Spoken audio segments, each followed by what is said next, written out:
ازيكم؟ انا دانيال هشام وانا دلوقتي بلف في مصر بالعجله في رحلتي من القاهره لاسوان 1000 كيلو سفر بالعجله. بس انا مش لوحدي، معايا اصحابي كريم وابن نوفل، وانتوا بتشوفوا دلوقتي الفيديو الثالث من سلسله مصر بالعجله في 100 يوم. اعمل لايك للفيديو ده دلوقتي، عايزين نوصل الفيديو ده ل 2000 لايك في اسرع وقت، واعمل اشتراك لو لسه مش مشترك في القناه، وشير الفيديو ده في كل حته عشان نرجع الريتش بتاع القناه بتاعتنا زي ما كان. نتحرك اخيرا من بيت كابتن احمد اللي يعني استضافنا امبارح استضافه فوق الممتازه. يعني شكرا قوي يا كابتن احمد ان انت عملت معانا كده حقيقي. يعني احنا كميه الاكل اللي كلناها وكميه الشرب، كل 5 دقايق نشرب حاجه، وكلنا 3-4 مرات، غير طبعا الاستضافه في بيته عموما. ف حاجه يعني اهل الصعيد يعني فوق الخيال.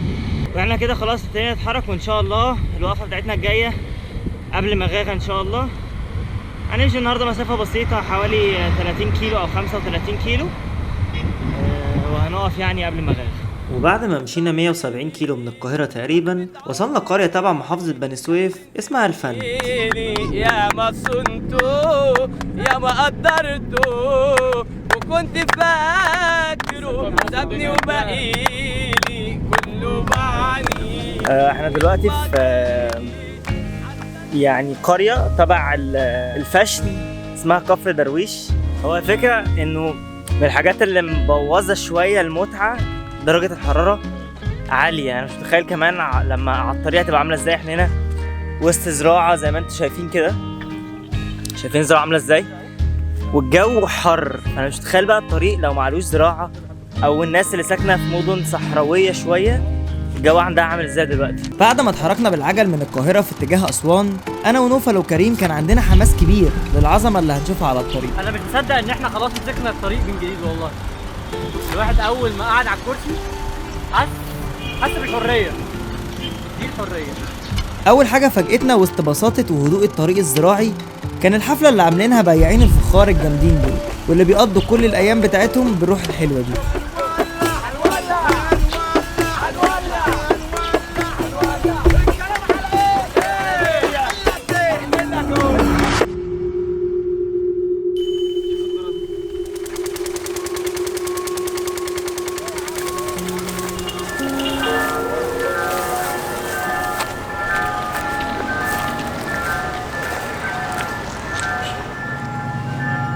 هو القطر هنا مش بيقف؟ بيعدي على طول؟ بيعدي على طول. في قطر هيقف جاي دلوقتي.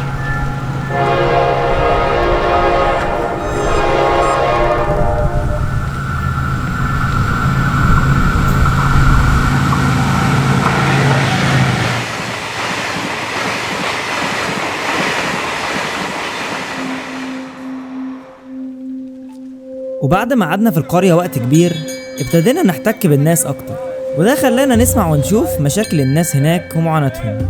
واكتر حاجه اخدنا بالنا منها هناك هي الزباله اللي تقريبا موجوده في كل مكان. طب بقول لك ايه ابا نوب، انت عارف احنا ما بنرميش زباله في الارض ليه؟ عشان المنظر ده. ماشي المنظر ده انت عشان المنظر ده ما نشوفوش واحنا ما نكونش السبب فيه. لا دي اراضي زراعيه. الزباله دي مين اللي رماها؟ ناس زينا كانوا معديين. صح، ناس كتير. طب لو كل واحد عمل زي واحد بس، كل واحد منهم قال لك يا عم هو انا معاك زبالتك هتوديها فين؟ ارميها في الزباله. ما فيش زباله هنا، ما فيش سله زباله. لا في الطريق هنلاقي. طب في الطريق، ما هنا طريق وهناك طريق. لا بس هنا الطريق بص عامل منظر عامل ازاي. انت بتعمل ايه؟ انت دلوقتي البيت الوحده المحليه بتبعت عربيه بس اهو كل واحد زرتك كل اسبوعين. الريف جميل بس الاجمل لسه مستنينا على الطريق، عشان كده جه وقت ان احنا نودع الناس ونرجع على الطريق من جديد. شرفنا بيك حبيبي. اشوفكم على خير بقى ان شاء الله كده. واحنا يعني واحنا معديين تاني المره الثالثه كده يبقى ما نتحرمش منك والله، يعني فوق راسنا والله، وبسطنا احنا في نفسنا. انطونيو ونكتشف الطريق مخبلنا ايه. حبيبي، يلا مع السلامه. يلا يا استاذ كريم، يلا يلا يلا يلا. الى اللقاء كفر درويش. دلوقتي احنا بنتحرك من كفر درويش، وجهتنا القادمه هي المنيا مباشره. المفروض انه هنتحرك يعني من كفر درويش دلوقتي على المنيا. فاضل لنا تقريبا قدامنا المسافه اللي جايه 80 كيلو. يعني هنمشي شويه في اللي انتوا شايفينه ده عارف ليه كده؟ ايه احساسك وانت الناس بتتفرج عليك؟ انا عرقان يا ابني من كتر الاخراج. عرقان. طول ما احنا ماشيين بقى الناس عماله تتفرج علينا شايفيننا بقى ايه فضائيين، احنا لو فضائيين مش هيتفرجوا علينا كده. حصل؟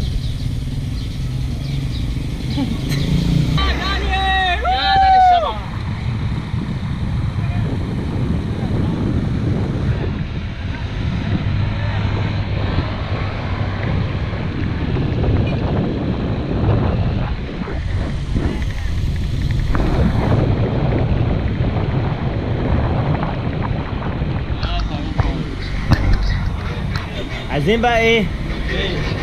بصور نوفل وهو بيصور، او بصورني وبصور نوفل وهو قصة كده. عايزين حتة اكادومين فرط الجمال لأزوجه. اكادومين فرط الجمال. طيب احنا حاليا في بني مزار، بس يعني خلاص. الساعة دلوقتي 8 واحنا قدامنا مثلا قدامنا قد ايه على المنيا؟ 55؟ قدامنا 55 كيلو على المنيا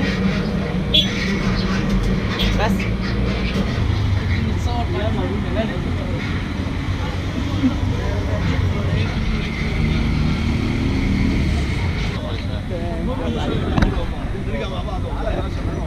احنا وقفنا دقيقة. لقينا حوالينا شعب. شعب مطاي كله. مجهزين شنط وعاملين معانا شغل يعني. سلام سلام. وخد الرقم وما رنش عليا. انا مرن ورا واحنا داخلين قبل ما نخش الشمال. بجد والله ربنا يستر عليك. غالي والله ما حرمش منك. تعبناكم معانا. اشوفكم على خير. ماشي. معاك رقم التليفون رن على. اتفقنا. شكرا جزيلا. ومقطوعه وصوروته في اي حته لو حطيت في اي حاجه. اتفقنا. شكرا جدا. طيب احنا في بلد اسمها ايه البلد؟ منجطين. احنا في بلد اسمها منجطين. كنا البلان ان احنا نوصل النهارده المنيا، بس احنا جينا هنا يعني ببركة ربنا. اكتر من كده احنا مفيش طاقة للاسف. هنقعد هنا النهارده ان شاء الله الصبح بدري. صح يا كيمو؟ ان شاء الله. ان شاء الله الصبح بدري نتحرك على المنيا ونقعد هناك مثلا بقى ايه، نقعد بقى واحكي له كل حاجه بقى. قولي له ان ابنك. ايوه نقعد هناك 3 ايام مثلا، وبعد كده بقى نكمل حركه. هذا كل شيء. تعمل ايه؟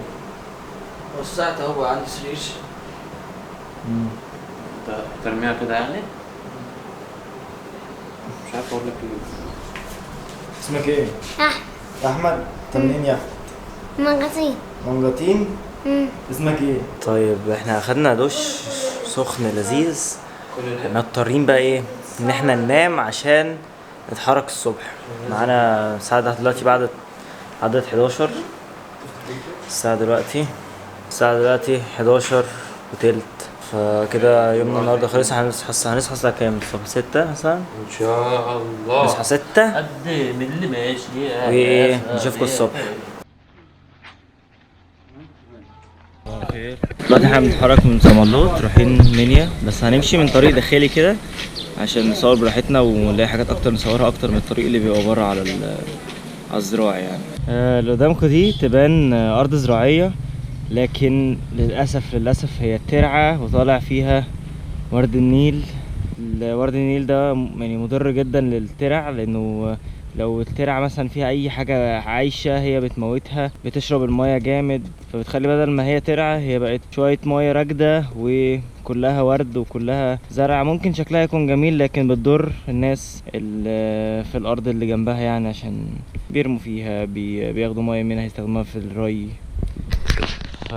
يعني من الحاجات المؤسفه يعني يعتبر ان ده مرض للترع. وبما ان بقى ايه الميه بتاعت الزير اكيد اسقع ورطبه اكتر.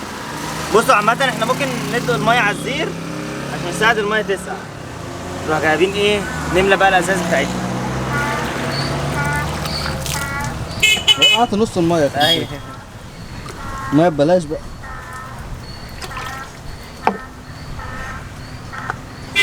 ممكن اكون النهارده مش في احسن مود في السفرية ليا يعني، معرفش ده سببه ايه، لكن يعني اي هوب ان نقدر نتبسط. النهارده احنا داخلين على المية، معرفش ايه الحاجة اللي مخلياني كده مش في الكومفورت زون بتاعتي. اي نعم انا خارج من بيتنا وجاي بسافر بالعجلة عشان اخرج بره الكومفورت زون، لكن حاسس ان انا مش مرتاح. ما اعرفش بسبب السفريه ولا بسبب ايه. طالع سفريه جديده، حاجه جديده عليا ان انا اقعد اسبوع لحد ما اوصل رحله 200 كيلو يعني.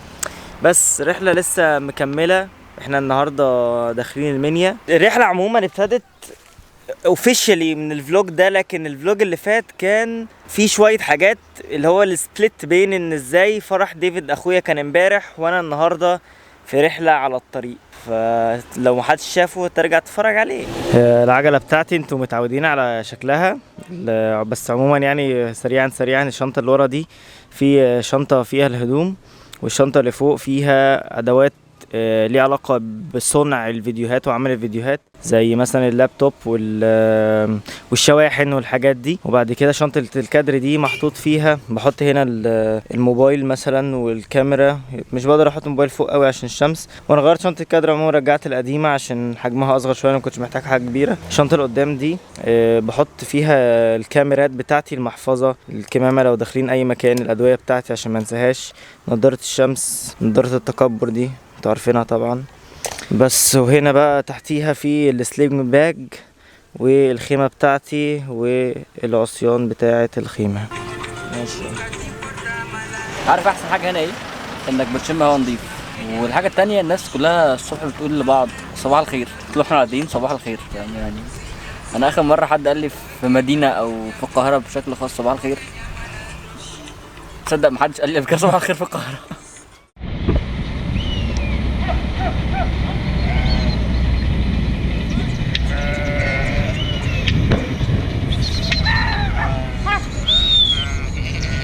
المنيا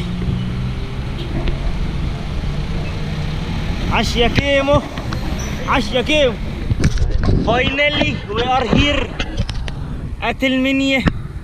انا كان عندي احساس ان احنا مش هنيجي هنا يعني، هنكمل عادي بس مش هنعدي على المنيا من كتر ما كان كل يوم ان شاء الله بكره المنيا، ان شاء الله بكره المنيا، ان شاء الله بكره المنيا. بس اخيرا وبعد انتظار طال 7 ايام نحن